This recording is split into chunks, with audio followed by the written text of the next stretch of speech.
Gavanndra, welcome to the Great Big Book Club. Thank you.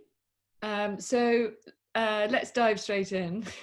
The book perhaps you want to say something about the book.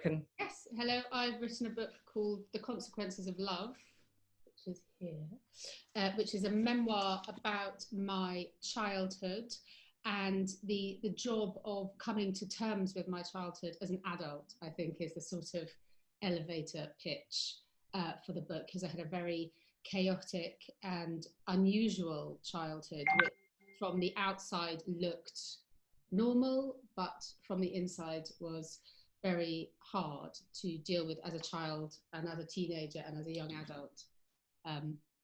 So that's what I've done. So the book has a very tough opening. It's the story, it's of the day that your sister died of a very rare virus. Her death is very central to the story, its impact on you and on your mother and on your father. Was this a chapter you'd had in your head for years? No, I think when I started writing because I wanted to remember my sister. The impetus for writing was I realized I had completely forgotten her. I couldn't remember her at all. And this only really occurred to me when I looked at my own children, and I have two girls, and I looked at them and they were the same age difference as Candy and I had been. And I saw the way that they interacted, and I saw how kind of involved they were with each other. And it suddenly hit me like, shit, I had that. I had a little sister. She died when I was 14 and she was 9, and I cannot remember her.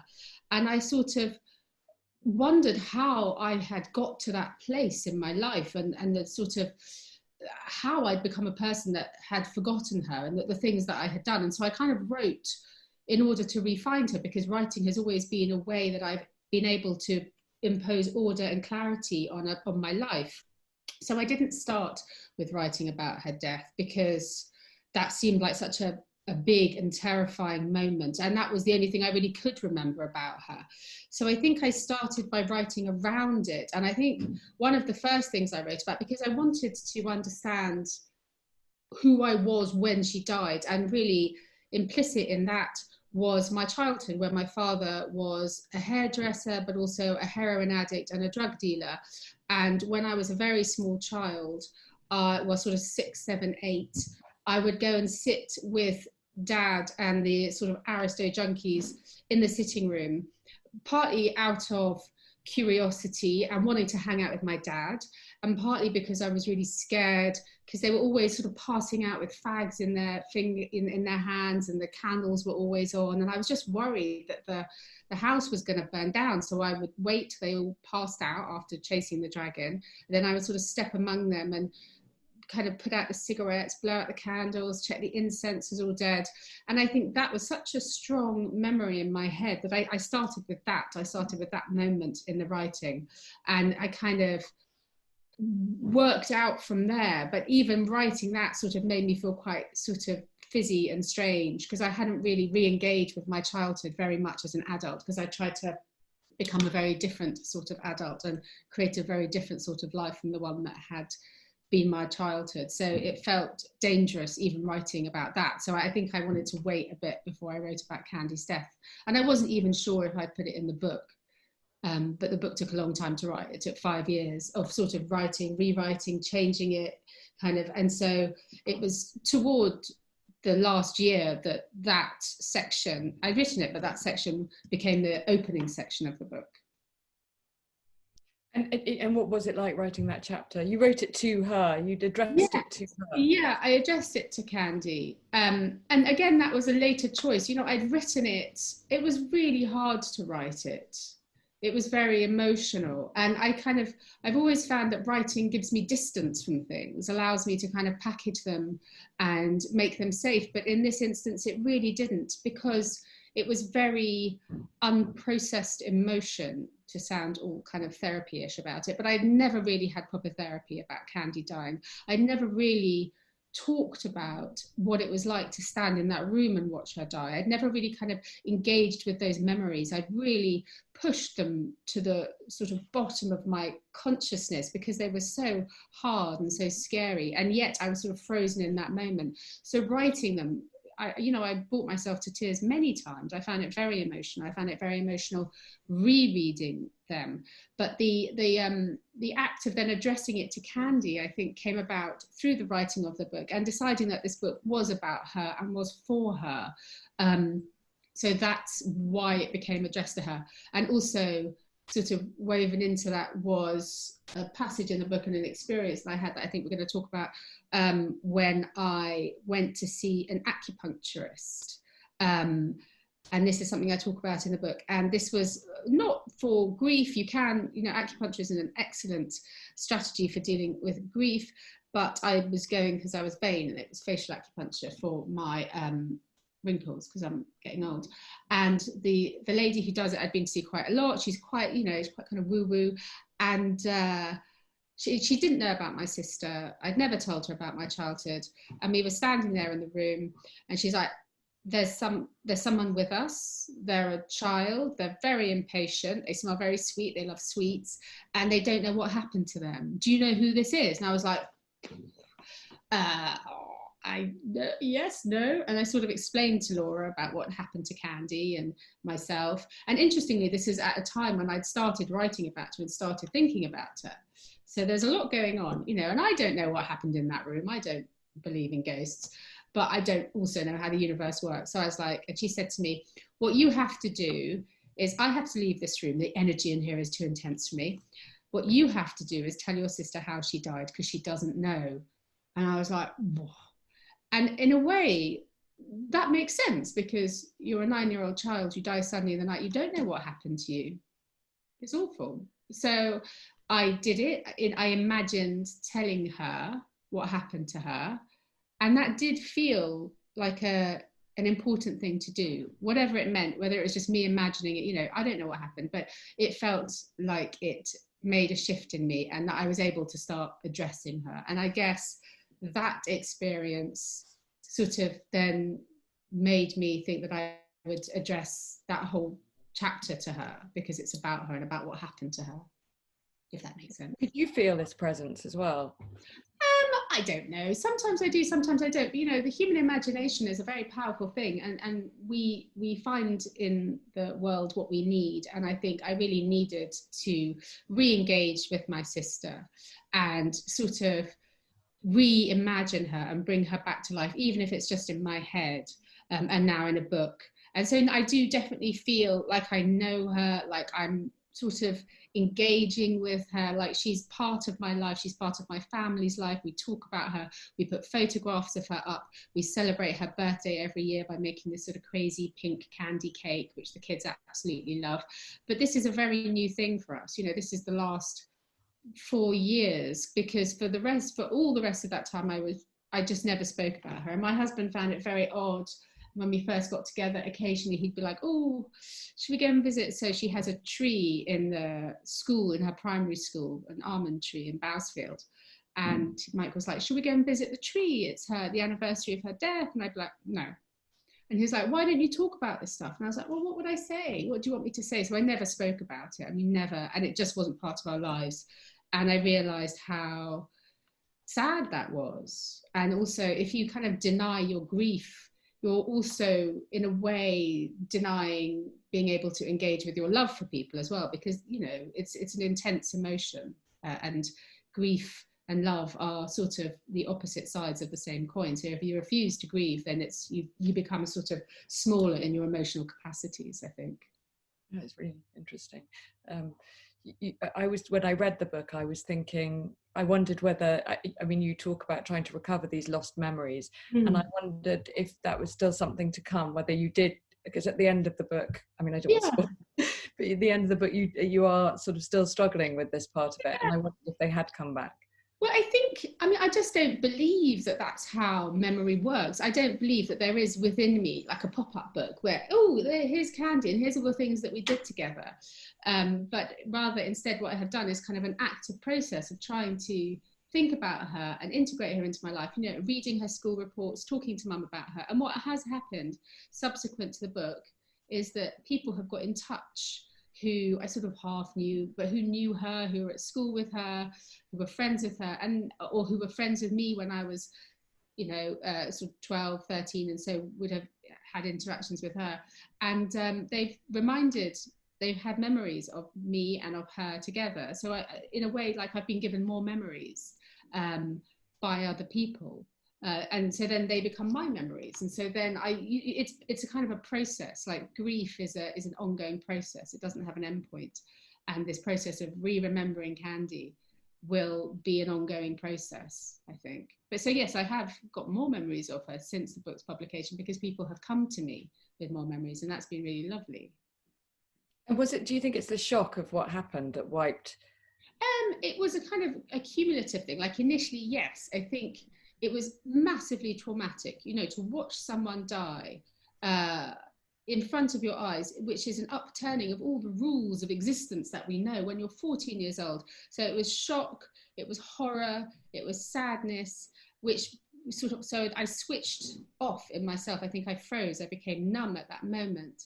And then subsequent to that, my family just imploded. My dad, who had been clean for about 5 years, started drinking again. The first thing he did the day after Candy died was drink a whole bottle of whiskey and pass out. So he started drinking again, very quickly started taking drugs again, started selling drugs again. My mum became a born-again Christian, so they sort of went like that. And my mum was very active in her grief. She was crying all the time. And it was awful, like people would cross the road to not have to speak to her because they were so sort of scared of her grief. So I became sort of scared of grief and grieving. And then also I went back to school so this happened in the Easter holidays, and I was told that I had to go back a day late so that they could make an announcement in my school to say that Candy had died, to tell everyone, and I shouldn't be there for that announcement. So I sort of sat at home for a day kind of imagining what people were saying about me. And then I went in the next day not knowing what to expect, and turned up, and no one mentioned Candy to me. No one mentioned her name. No one spoke about how I felt. And so what I learned from that was that they didn't want me to speak about her. I had to be quiet about her. I had to pretend this awful thing, this terrifying, awful thing that had happened, hadn't happened, because no one else wanted to know about it. So, but in order to pretend that, I had to sort of pretend she'd never lived. So I pretended, and then Dad started offering me drink and drugs, and that seemed like a really easy way of forgetting and numbing myself even more.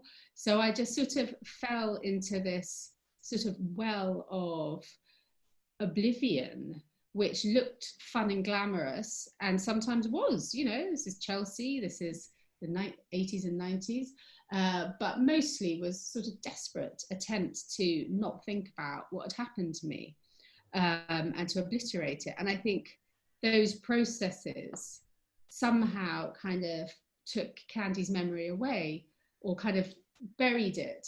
And I spoke to Julia Samuel, who's amazing on grief and a specialist. And one of the things she told me about the grieving process is there's a really, we can always re-engage with our grief, with suppressed grief. It's always available.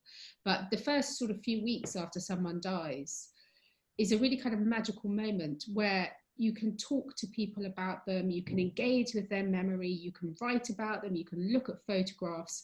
And in that way, you're almost sort of creating the memory box for yourself for the rest of your life. So you will continue to have that person, to imagine them, to engage with them, for them to still be with you forever. And it's the sort of, somehow those first few weeks when they're still so fresh in your mind and you can keep, making those neural pathways and thinking about them, it's a really special time. And I sort of did that unwittingly, unknowingly with my dad. So after he died, I very much engaged with him as a person and thought about him and spoke to people about him. And he's very alive for me in my head. I can really conjure him up whenever I want to, which isn't always. So you also interweave the story of your childhood and adolescence with working for Tatler magazine, and you describe how in this sort of odd way it reconnected you with your past life in Chelsea. Yeah. I wonder if you could tell us a bit more about that. And it was quite odd. Like, it wasn't, I'd worked at the Independent and all sorts of places. Like, Tatler wasn't, my heartland at all. My dad was a hairdresser from Bromley and my mum was a model for Monstead. I'm not posh at all, even though I talk like this. And but there was something, and I remember my therapist actually mentioned it because I hadn't quite made the connection. That she said, you know, there's a familiarity there for you. So when I first went back to Tatler, I had to sort of, you have to kind of immerse yourself in that world.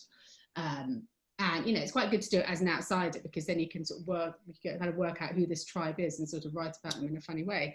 And I was looking through all the old copies of the magazine. I kept seeing all the pictures of people who used to sit in our sitting room and take heroin, you know, all the kind of aristo junkies who, and I was like, oh my God, it's them. And, you know, it was this kind of very redolent, intense engagement with this moment in my childhood that was so stuck in my head and so sort of formative. And there they all were. So yes, it really felt like it was a kind of, there was a reason why I went back there almost, which is this sort of constant retreading over a past that hadn't actually been properly kind of thought through and processed. That's interesting as well, the fact that you saw all those people, and that must have been difficult when you were writing the book because you couldn't mention all their names and yeah, well, I mean, you know, sadly, tragically, many of them died because that's what happens when you're a heroin addict. You know, when my dad went into rehab, Broadway Lodge, there were sort of 10 of them in the room, and the guy was like, okay, in a year 5 of you will be dead, and in a year 7 of them were dead or something. You know, there was a lot of, you know, death was quite a common occurrence in my childhood. A lot of people died, and a lot of them were those junkies. So you can write about them, you can't be so open about the ones who are still alive. Did that cause any legal problems? Yeah, you know, well, no, you just also, I think with this book is a story about my life and my family. And I don't actually really want to include other people in it. Do you know what I mean? Like you know, other people's stories are other people's stories. So I'm sort of careful to try and not drag in other people's narratives into my own. So I try and, you know, because other people were involved, obviously, you know, but I wanted it to be as much about our family as possible. But yeah, you know, there are issues about, you know, because there are things that happen, you know, there's sex and drugs and rock and roll, and you know, these things are personal to people. what they do behind closed doors in flats in Battersea in 1985.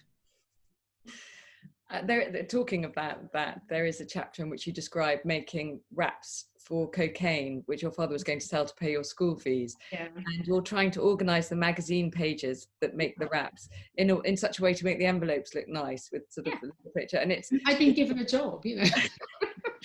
This awful sort of juxtaposition of a schoolgirl being sort of creative with the sort of class A drug wrapper. And it's quite shocking for the reader. And I mean, you know, this was my childhood. This was very familiar to me, and it, you know, it took a while for me to work out that it wasn't normal. And you know, and initially when you're like 9, 10, 11, you're like, oh no, my family's really weird, but I love them. And then when you're sort of 14, 15, 16, you kind of revel in the difference a bit. So, but yes, I knew that this was odd, and this wasn't how other people's parents got the cash together to pay their children's school fees for private school. But you know, Dad had a way of making everything fun and making you feel like the worst thing in the world, like the biggest problem with a human being was to be boring. And you know, I was just like, okay, I've got to be fun, I've got to be cool. Those are the most important things, much more important than sort of doing well at school or, you know, all the other kind of things that you might have to worry about. Was, you know, I've got to be fun, I've got to be cool. And that was Dad's message to me. And you know, it took me a while as an adult to kind of work out, actually, that's not the most important thing, you know, but that's what kind of becoming an adult is working out your own value system as opposed to that of your parents. Your father was a complicated character who was both utterly charismatic but also a danger to you and others. And you had a relationship with a girl at your school. Yeah. 2 questions about this. What do you now feel about the morals of that time? And how did it feel to write about that time from the sort of perspective of a sort of post-Me Too age? Yeah, and as a parent of girls as well. Yeah. It felt, you know, we both lived during that time, and even though it was so normalized, the kind of relationships between older men and younger women, and it was so part of kind of everyday life, particularly in certain parts of London. It was in the newspapers, you know, Bill Wyman and everything. And but at the time, I felt that it was wrong and it was dangerous and it was a betrayal. But I couldn't do anything about it. And it was happening all around me. You know, it wasn't just my dad and Julia, which is, you know, what we call her in the book. It was all my friends. Everyone apart from me was having a relationship with an older man. And I never did, partly because of my dad and because I'd seen what had happened, and partly because, you know, they are adults. And even though we didn't look like children because we had makeup on, and even though we didn't act like children, we were play acting at being adults. And it was the job of the adults to recognize that even if young girls are flirting with them, that doesn't mean that they can take advantage of them. And I think I realized that at the time, and I definitely, you know, now you look back on it and you're just like, oh.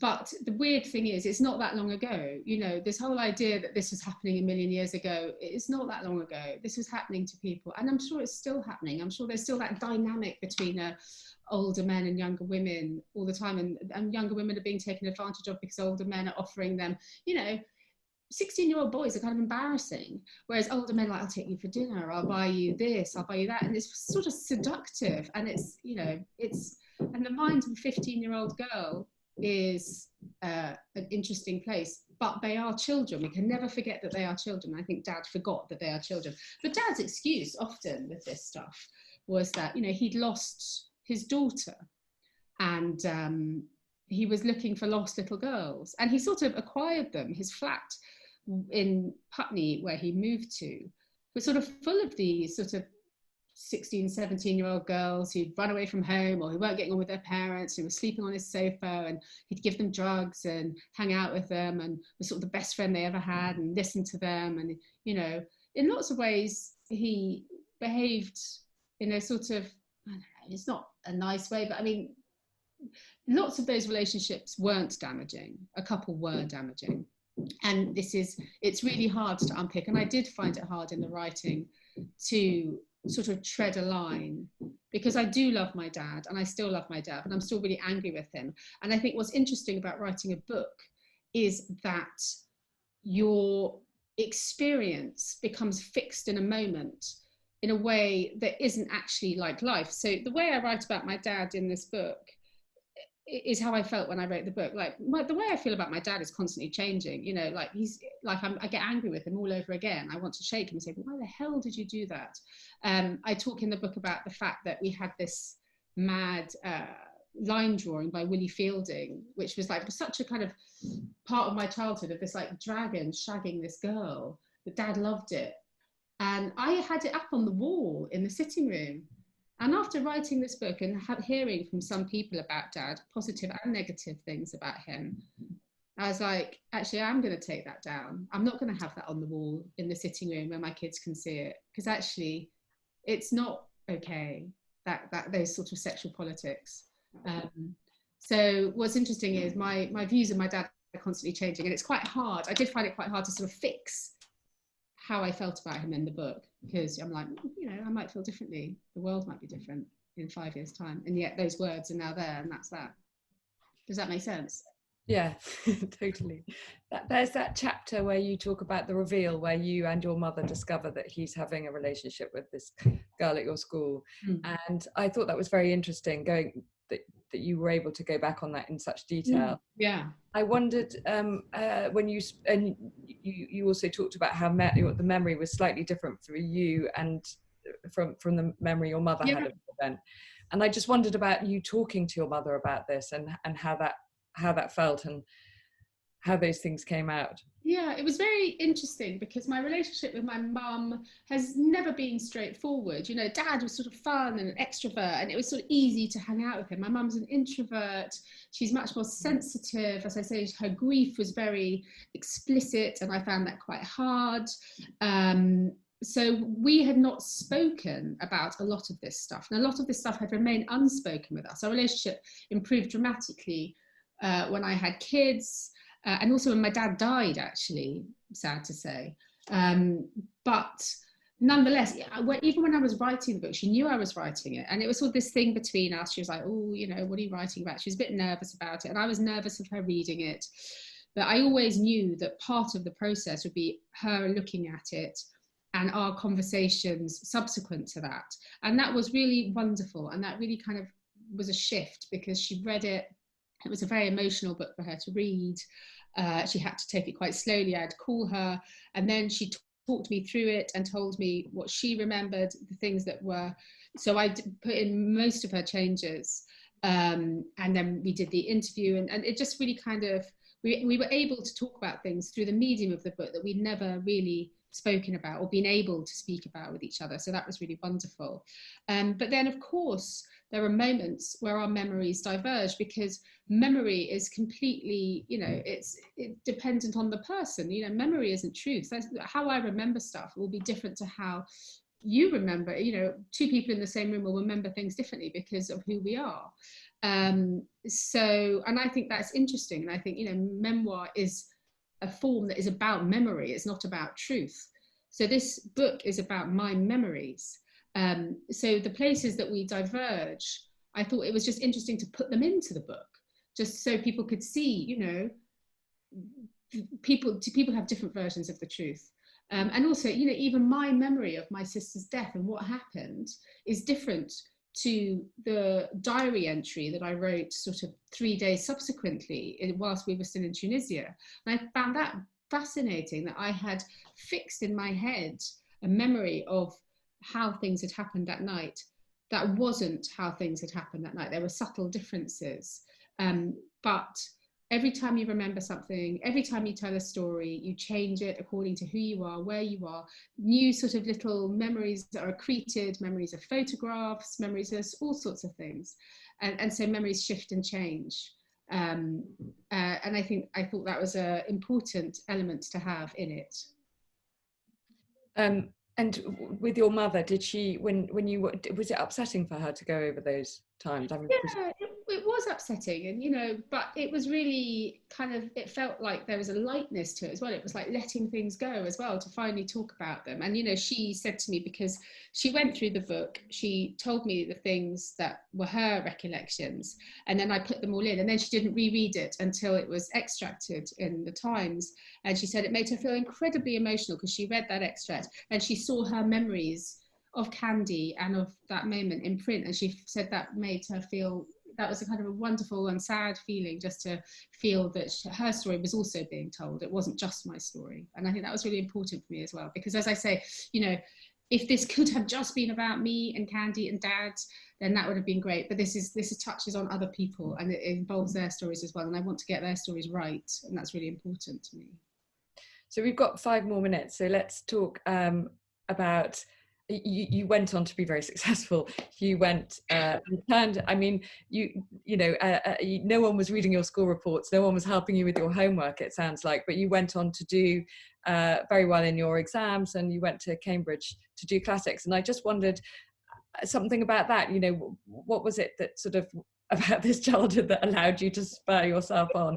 Because yeah, in the moment between Dad getting sober and Candy dying, we had sort of 4 years of normality, and I went to a good school. I sort of discovered that actually I really loved Latin and chemistry and these things that sort of imposed order on the world, and that, you know, I could do quite well in school, and this was actually something I could achieve, and I could do it for myself, and it was nothing to do with my dad or my mum or anything.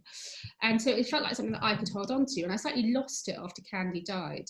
And the holiday when I discovered that Dad was going to be leaving us for the girl from school, and I also discovered that I'd really cocked up my GCSEs quite badly. And I was just like, oh my God, the one thing I thought I could do, I messed up. So I thought, okay, I'm going to really focus. I'm going to focus on my A-levels. And so I did well, got into Cambridge to do classics. It was like I had found a path upwards and outwards from the life that I had been sort of a part of. You know, there were points in my life when I thought my career was probably going to be a small-time drug dealer and working in bars on the King's Road. Like, that was like my career prospects. And I was like, okay, do you know, I know those girls. I don't want to be that girl. They're really nice. They're fun. I don't want to be that girl. So went to Cambridge, did classics, and sort of reinvented myself. And it was amazing. But it was also part of a reinvention of myself that was a denial of my past, which was part of the forgetting. So it was like, you know, this girl who's does classics at Cambridge, you know, goes on, works in magazines and newspapers. That's not the girl whose father was a drug dealer, who watched her sister die in a hotel room, whose father left her mother from a girl from her school. You know, I didn't want to be that girl. And so that's not the girl, that's not the human that I showed to the world. And I think I became so different. The facade became so far away from the truth that I started to go a bit mad. And that was one of the impetuses for writing the books as well. It was like I needed to integrate my past into my present. Otherwise, it was becoming impossible for me to keep pretending, basically, that I was this shiny person, and I'm not. Can we talk about process? Because all people who are writing are obsessed with every other writer's process. And I remember when you were writing this book, and you used to get up at 5 o'clock in the morning. And I obviously that makes the rest of us that can't get up at 5 o'clock in the morning to do it. I can't anymore. I don't know how I did it. Well, so just tell me a bit about that. Well, when I was writing this book, I was also editing Tatler at the same time, because Kate Reardon, the editor, was on maternity leave, which might, like, in retrospect, be considered slightly a mad move, to be having the biggest, scariest job of your entire life, and at the same time be doing the most terrifying kind of personal writing project you could ever do, while also having small children. So I would wake up at 5 o'clock in the morning, write, go to work, be very stressed. Basically, I felt like I was going a bit mad. After 6 months of this, nearly did have a nervous breakdown, went to therapy and started to do the process in a more managed way. But yeah, I just wrote whenever I could. And I think, you know, give a job to a woman with children and a full-time job already, and she will do that job for you. You know, I think women are able, and you know, maybe men can too, of kind of fitting all these things into their lives and just getting on with it and doing it, and doing it without feeling sorry for themselves. I just wanted to do it. I just wanted to write it. So I did, but it was tough. And I've been, you know, we keep saying in order to achieve anything in lockdown with our children at home, we need to wake up at 5 a.m. and do like 2 hours of work before they get up. I've done it once. I've managed it once. And that day was great. I was like, I've done so much, but haven't been able to do it again. Impossible. And what about getting published? Was it difficult to get published? Or I mean, yeah, it was a long process. You know, as I say, it took 5 years to write the book. It took a long time to get this book right, and I had masses of help from my lovely agent, and I had masses of help from my lovely editor, who both were kind of really influential in the process, particularly in kind of structure, and how to. Because the problem with memoir is it's not narrative, you know, it hasn't got a narrative arc. So it's really hard to make it an enjoyable reading experience, because you want kind of jeopardy and a sense of what's going to happen next. But memoir, as my husband said to me when he read my first draft, it's just one damn thing after another, isn't it, Gav? This isn't a book. And I was like, it's okay, good, great. So yes, it was hard. But I had to, in the end, I left Tatler and I went freelance, and I was able to give the book the mental space that actually it really needed to become a book. So I spent sort of another, you know, I had all my drafts and stuff, and I spent sort of another 5-6 months working solely on it. And that was the moment that it really sort of took shape and was able to be published. But yeah, it was a long and tricky, hard process. And now it's been published in lockdown. I know, but it's a brilliant book, and I mean it really is brilliant. And I read it in one go, and I didn't even get up to go to the loo. I was so gripped. But it was fantastic, and you know, it's a huge achievement. But we have to finish now. Thank you so much, Charlotte. Thank you for your time. Thank you to the Big Book Club. And thank you.